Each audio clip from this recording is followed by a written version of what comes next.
Good morning everyone! Itong araw na ito ay nung Saturday lamang guys.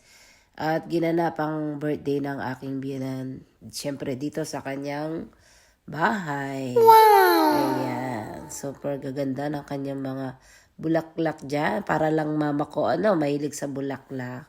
Ayan. At sa part na yan, bagong gawa niya yan. Bagong tanim niya yan. At nilagay niya ng ilaw. Siyempre, yung mga nagagawa ng mga ilaw niya ay aking partner.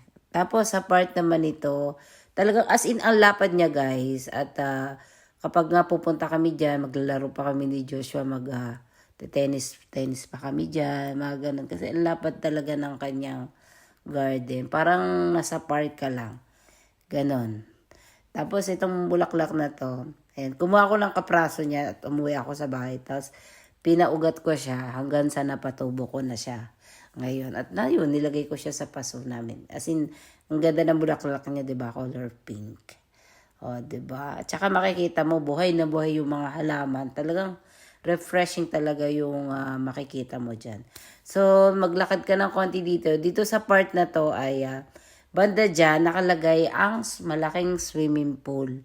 So, pinarenovate na yan kasi nga, wala nang gumagamit ng swimming pool. Hindi tulad ng dati, medyo bata-bata pa sila. So, ayan ang tent nila. Dyan kami nagkumain. So, yun lamang. Thank you for watching.